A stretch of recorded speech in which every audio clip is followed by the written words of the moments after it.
He lifted his champagne flute in my direction like he was doing me some kind of favor instead of stabbing me in the back.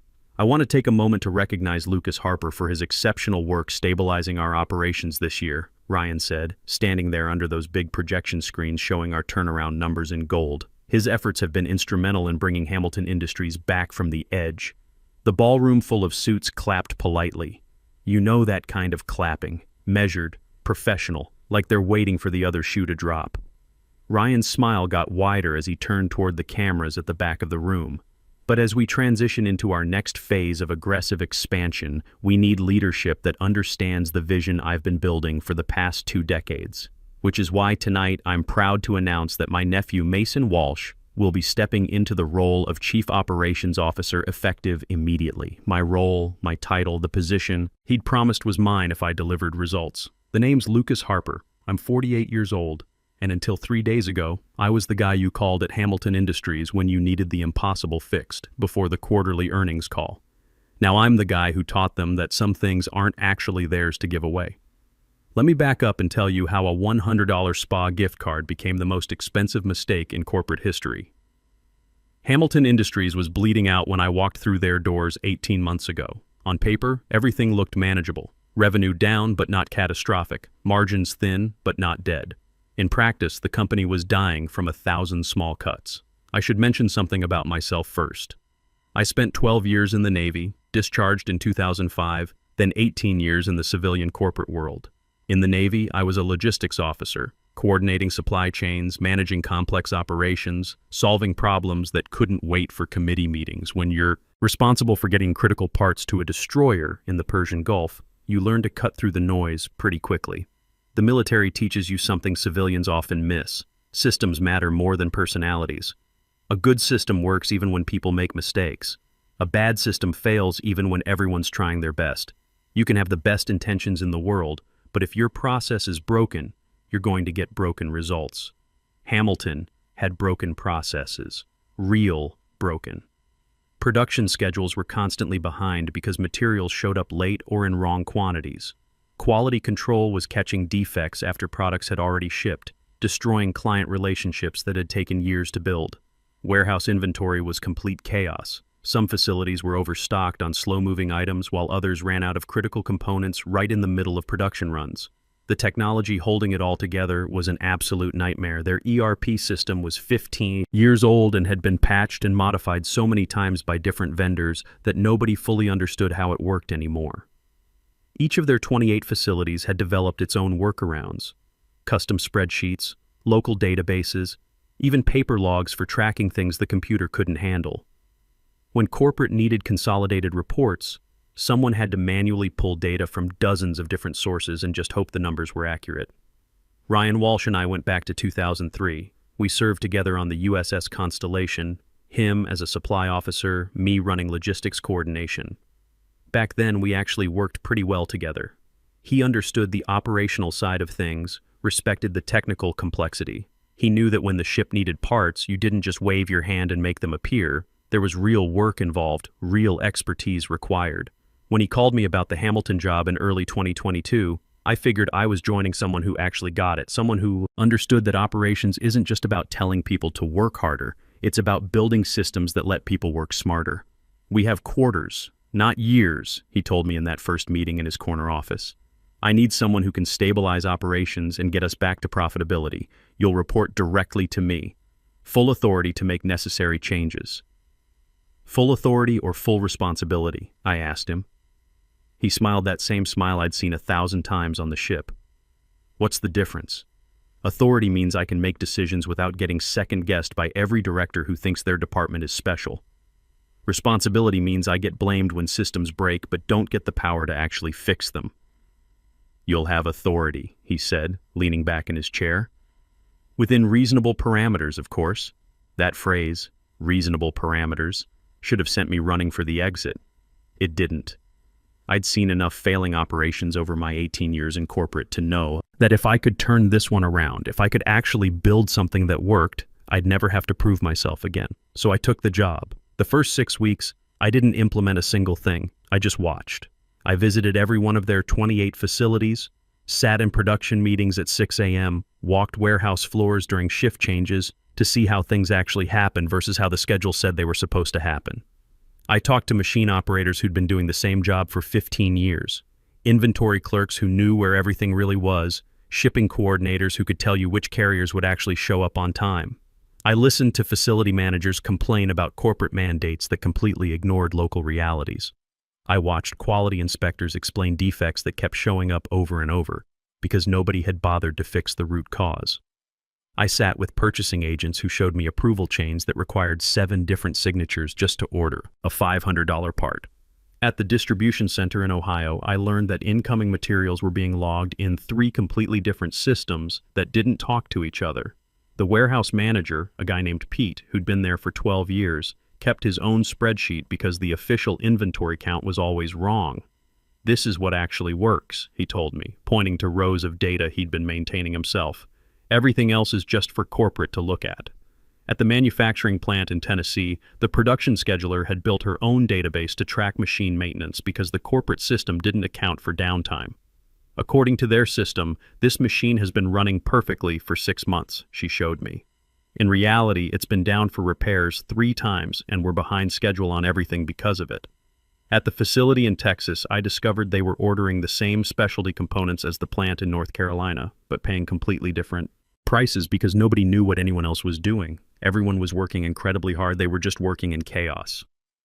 I mapped everything over those first 6 weeks. Every data flow, every approval process, every system handoff, every workaround that existed because the official process didn't actually work.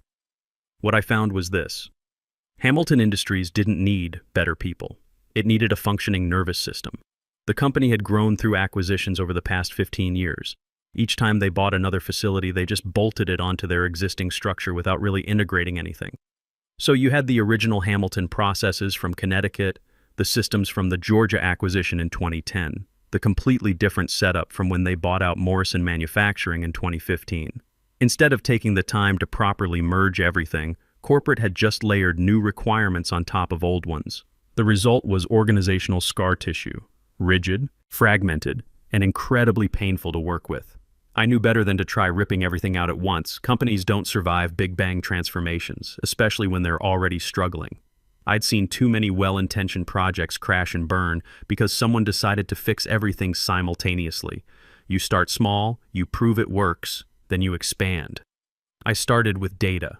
All those fragmented systems I'd been documenting, the old ERP, the facility databases, the endless spreadsheets, the paper logs, they all generated information.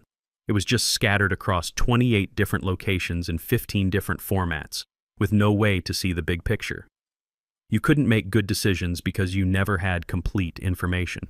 So I built a new layer through my own company, Harper Systems Integration. Think of it as a translator that sits above all the existing chaos and pulls information into one unified structure. Nightly extracts from each data source, automated cleaning, and normalization, consolidated dashboards that showed real-time operational status across all facilities. The key was making it transparent. I wasn't replacing their existing systems. Those would take years to change and would cause massive disruption. I was just giving them a window into what was actually happening across their entire operation. I ran it quietly at first, just me and the server in my office processing data overnight. For 4 weeks, I sent experimental reports to 3 facility managers I'd built relationships with during my visits: Pete in Ohio, Sarah in Tennessee, and Rodriguez in Texas. Try using this for your production planning, I told Pete, handing him a dashboard that showed real inventory levels across all their warehouses, not just his local numbers. He came back 3 weeks later with results that made me feel like maybe I was onto something.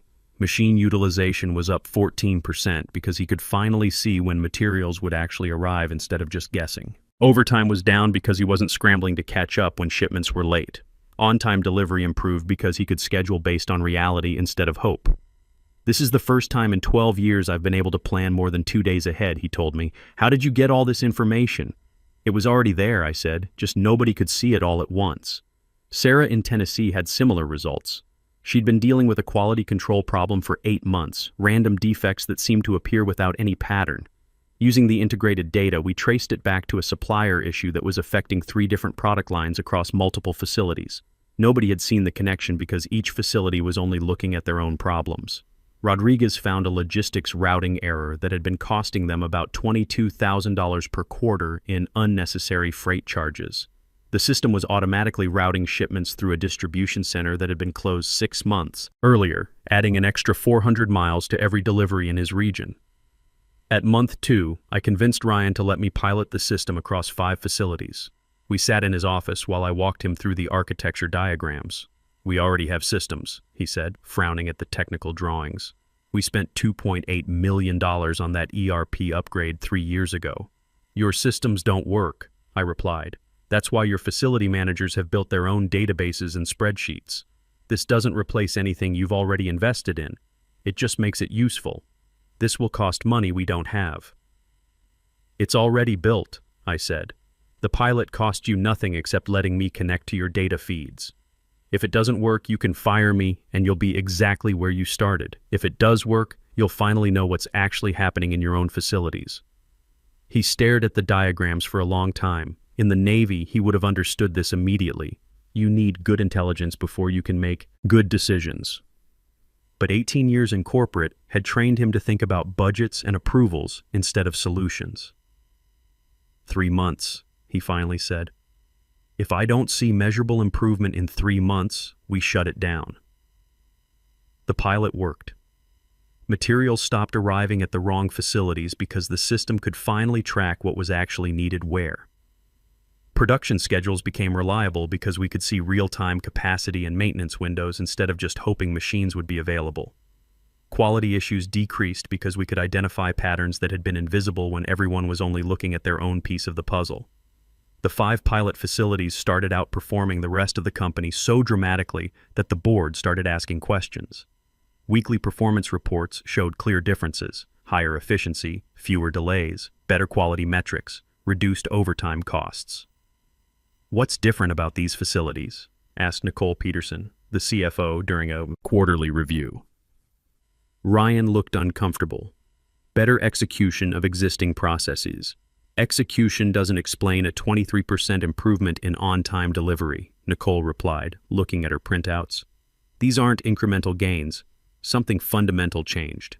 I spoke up. "They have better information. When you can see the whole picture instead of just your local piece, you make better decisions." "Can we scale this to all facilities?" asked Shane Rodriguez, one of the board members who'd actually spent time in manufacturing before moving into finance. Ryan nodded slowly. "Lucas has been working on that. It took 7 more months to roll out company-wide. Not because the technology was complicated, but because people resist change even when it makes their lives easier. Every facility manager wanted to understand exactly how it worked before they trusted it. Every department head wanted assurance that they weren't going to lose control of their local processes. I spent weeks traveling between facilities, sitting with teams, explaining how the data integration worked, showing them that this wasn't about replacing their expertise. It was about giving them better tools to do what they already knew how to do. The financial impact showed up gradually, then all at once. First quarter after full implementation, operating margin improved by 4.3 percentage points. Second quarter, another 2.7 points. Client complaints decreased. On-time delivery rates increased. Employee overtime dropped because work could be scheduled efficiently instead of reactively. By month 9 of the full rollout, Hamilton was solidly profitable again, not barely profitable, solidly in the black with improving trajectory every month. Ryan called me into his office on a Friday afternoon in October. "Whatever you're doing, keep doing it," he said, raising a coffee mug like he was making a toast. "You've bought us room to breathe." "Room to breathe isn't the same as being healthy," I replied. "You still have structural issues. Facility consolidation opportunities, client concentration risk, technology debt that needs addressing. One miracle at a time," he said with that smile I remembered from the ship. It wasn't a miracle, though. It was work. Methodical, detail-oriented work that most executives don't have the patience for. But I didn't argue with him about it. As the numbers kept improving month after month, so did my visibility around the company. Facility managers started copying me on decision emails that I'd never seen before. Nicole Peterson began using my dashboards and board presentations, pointing to specific metrics that showed operational improvements. Directors who'd barely acknowledged my existence 6 months earlier were now asking for my input on strategic decisions. But here's what nobody had paid close attention to from the very beginning. I hadn't come in as a standard employee when Ryan hired me. After getting burned at 2 previous companies where I'd built critical systems only to watch executives take credit and then eliminate my role once things stabilized, I'd learned to protect myself better. When Ryan brought me on board, yes, I'd agreed to join his organizational chart as head of operations strategy, reporting directly to the CEO. But the platform itself, the data infrastructure, the integration layer, the dashboards and analytics that were now running the entire company, those were delivered through my own company, Harper Systems Integration. We'd drafted a clear licensing and services agreement before I'd written a single line of code. The document was 23 pages long, and Ryan's legal team had reviewed every word of it. Harper Systems owned the platform architecture and all associated intellectual property. Hamilton Industries had a license to use it across their operations, as long as they maintained an active support contract and paid the agreed licensing fees. They could not attempt to reverse engineer the core components. They could not build derivative works based on the architecture. They could not transfer the license to another entity without written approval from Harper Systems. Operational oversight of the platform remained with Harper Systems' designated technical lead, meaning me. If Hamilton wanted to terminate the arrangement, they could do so with 90 days written notice. I would provide transition support to help them move to a different system. The license would expire at the end of the notice period and they'd lose access to the platform entirely. But there was another clause buried in Appendix C that legal had reviewed but nobody in management had read carefully. In the event that Hamilton Industries materially alters or eliminates the operational authority of Harper Systems' designated technical lead without prior written mutual agreement, Harper Systems may at its sole discretion transition the platform to restricted access mode and/or terminate the license with immediate effect. We'd negotiated that language specifically. Ryan's lawyer had approved it, Ryan himself had signed it. Then, like most contracts, it had disappeared into a digital filing cabinet where nobody thought about it again. I kept my own copy in a fireproof safe at home. At one executive meeting in November, Shane Rodriguez asked the question that should have made everyone pay attention. What happens if Lucas leaves? How do we protect this transformation? Ryan laughed. That confident laugh he'd perfected over 18 years of climbing the corporate ladder. We'll integrate what he's built into our core infrastructure, make it permanent part of our operations. It is permanent, I said quietly from my seat at the far end of the conference table. It's just not yours. A few people glanced in my direction, but nobody asked what I meant, because by then, the system was working so well that it felt inevitable, like something that had always existed. They'd gotten comfortable with it. They'd forgotten that 18 months earlier, they'd been on the edge of bankruptcy. I didn't think about that clause in Appendix C most days. The arrangement was working perfectly. Hamilton was profitable again, my platform was proving its value every day, and Ryan seemed genuinely appreciative of what I'd accomplished. The monthly licensing fee of $18,500 was getting paid on time. The annual support contract was up for renewal in March, and there hadn't been any discussion of changing the terms. But things started shifting in subtle ways as 2023 moved into 2024. Ryan began taking more credit for the turnaround in public settings. At the quarterly board meetings, he'd present the operational improvements as strategic leadership initiatives without mentioning the platform that made them possible.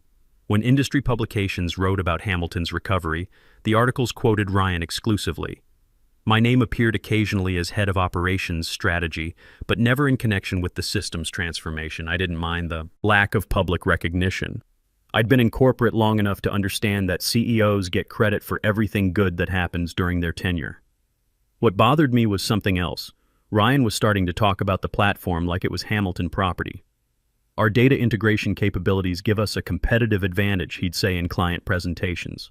Our real-time operational visibility allows us to respond faster than anyone else in the market. Hour. In February, Mason Walsh joined the company.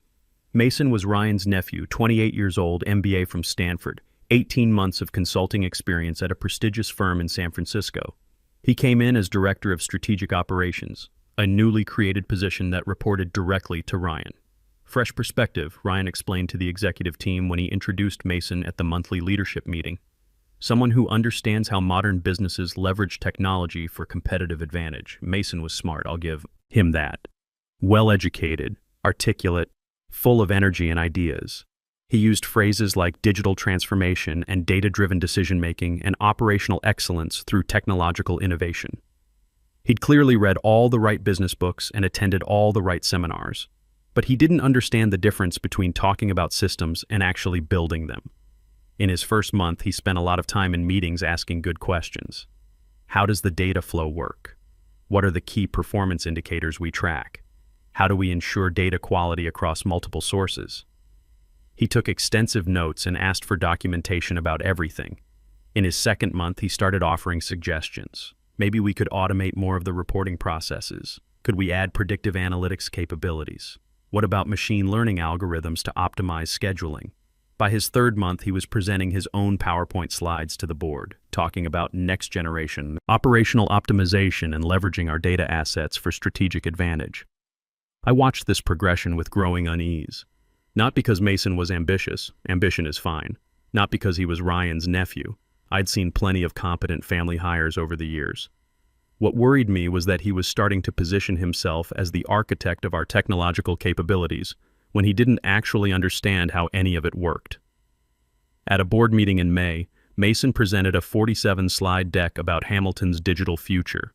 He talked about expanding our analytics capabilities, implementing artificial intelligence solutions, and taking our data platform to the next level. When Shane Rodriguez asked who would lead these initiatives, Mason's answer was smooth and confident. I've been working closely with our technical teams to understand our current capabilities. I believe we have the foundation in place to build something really revolutionary.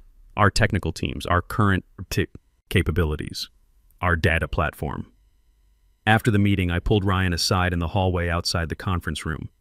We need to talk about Mason's role, I said.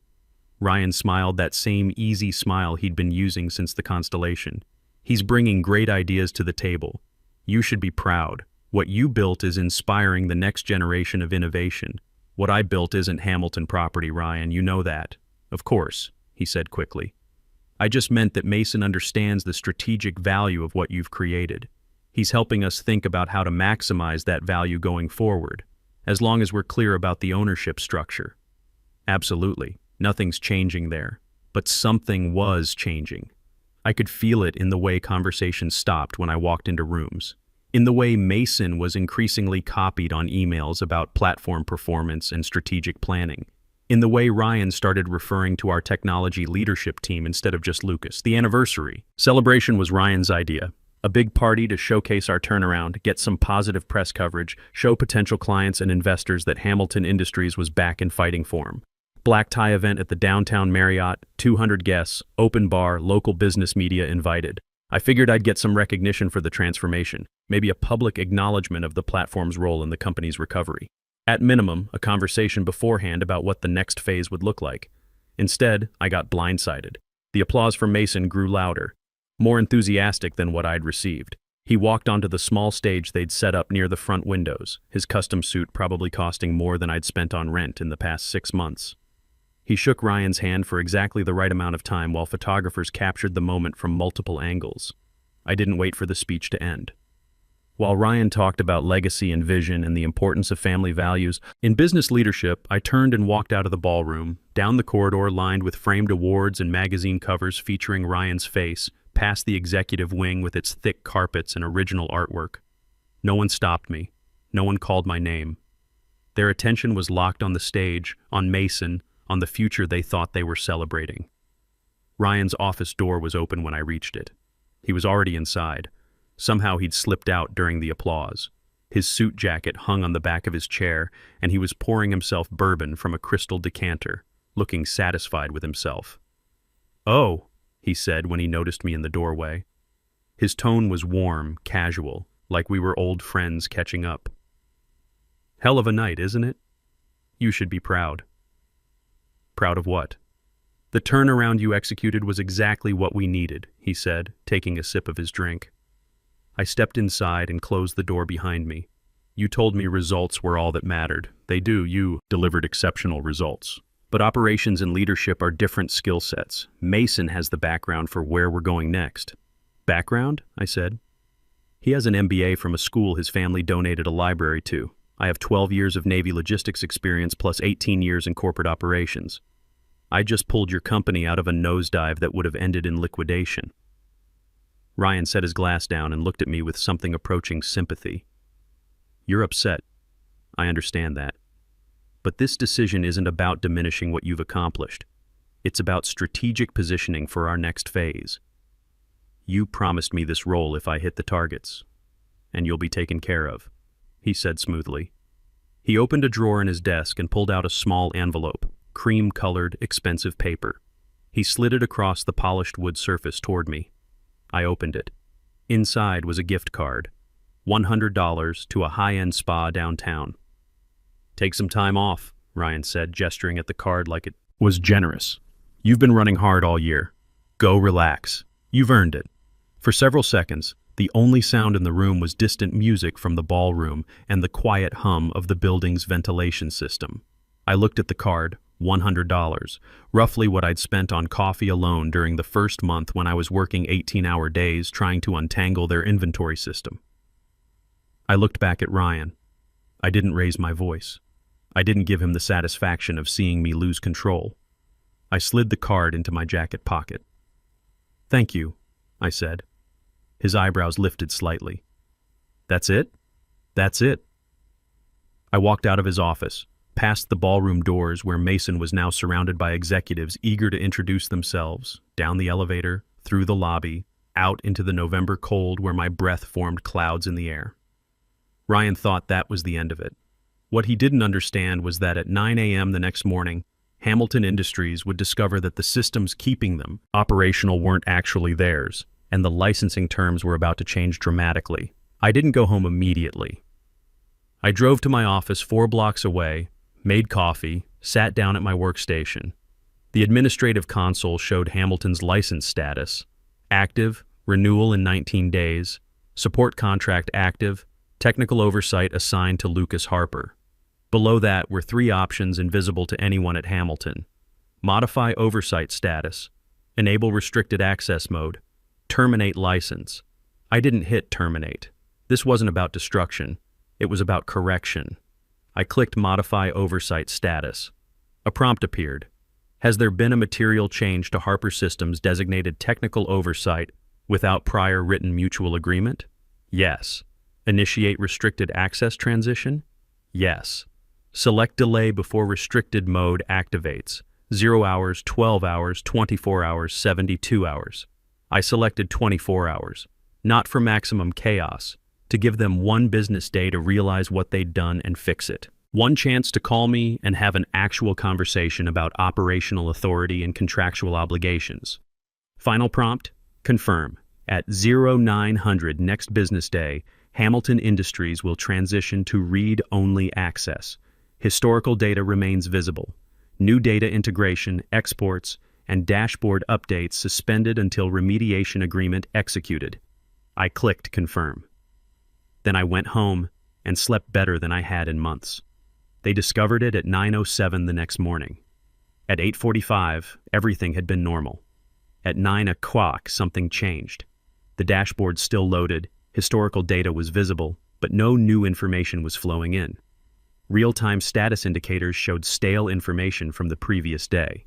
Export functions were grayed out. The system hadn't crashed. It had simply stopped moving forward. Read only. My phone started ringing at 9:04. I let it go to voicemail. At 9:06, Ryan's direct line. I answered on the 3rd ring.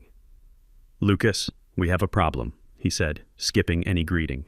"The system isn't updating. None of the facilities can get current data." "The license transitioned to restricted access mode at 9 a.m. this morning," I said calmly. "Exactly as specified in your agreement with Harper Systems Integration." "What agreement?" "The licensing and services agreement between Hamilton Industries and Harper Systems. Section 7, subsection 3. You triggered the material change clause yesterday when you announced that operational leadership was being transferred to Mason without consulting me or modifying our contract. You can't just shut us down over a promotion. I didn't shut you down. Your teams have full access to historical data. They just can't update anything or generate new reports until we have a conversation about how this arrangement is going to work." The conference room was packed when I arrived at 2 p.m. Ryan at the head of the table, tie loosened. Mason 2 seats down, arms crossed. Nicole Peterson, general counsel, 2 board members, and a speakerphone glowing with an active call. I took the spa gift card out of my jacket and placed it in the center of the table. "What's that?" Mason asked. I looked at Ryan. "You remember this?" "Let's not make this personal," the general counsel said. "This isn't personal," I replied. "That card is what Ryan thought my work was worth after I spent 18 months pulling his company back from insolvency. Today we're discussing what it actually costs to function without me." "What are our options?" Nicole asked quietly. "Option 1, I said. You proceed as planned. Mason takes over operations. In 19 days, when license renewal comes due, I don't renew. The platform disconnects completely. You're free to rebuild from scratch. We'll have internal replacement operational in 6 months, Mason said. You don't even know where the data sources are, much less how they're normalized. The platform processes 75,000 individual data reconciliation decisions every night. You're replicating that in 6 months? How long with a qualified vendor? Asked the voice from the speakerphone. 12 to 18 months minimum. Probably longer. That assumes you find someone competent and your institutional knowledge doesn't walk out when frustrated employees quit during the transition. Cost would be 3 to 4 million. And with you, Ryan asked quietly, I can restore full functionality in 45 minutes once we have signed remediation terms. What terms? 3 things. First, new 5-year licensing agreement at current market rates.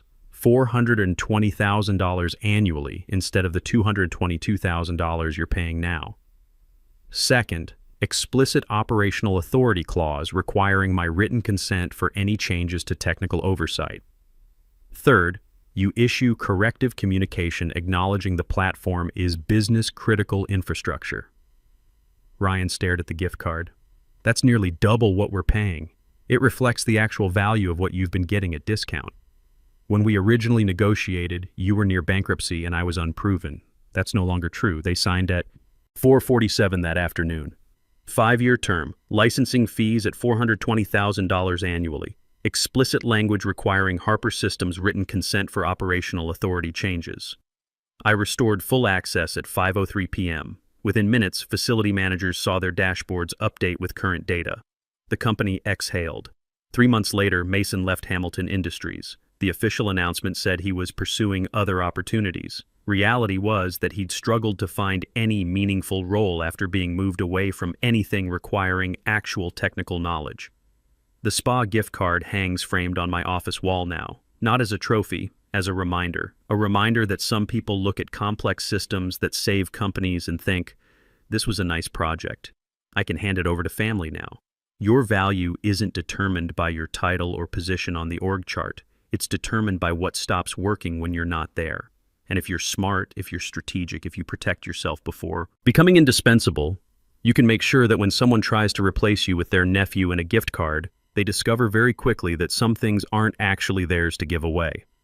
6 months later, Hamilton's operational metrics were the best in their industry. The platform I'd built continued evolving, adding capabilities as new needs emerged.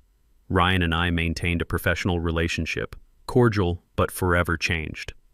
The friend I'd served with on the USS Constellation was gone, replaced by someone who'd learned the hard way that loyalty has to run both directions. Sometimes the person sitting in a small office running systems nobody else understands is the one who actually controls whether the company functions tomorrow morning. The real lesson isn't about contracts or leverage. It's about understanding that respect isn't given based on titles or bloodlines. It's earned through competence and protected through preparation.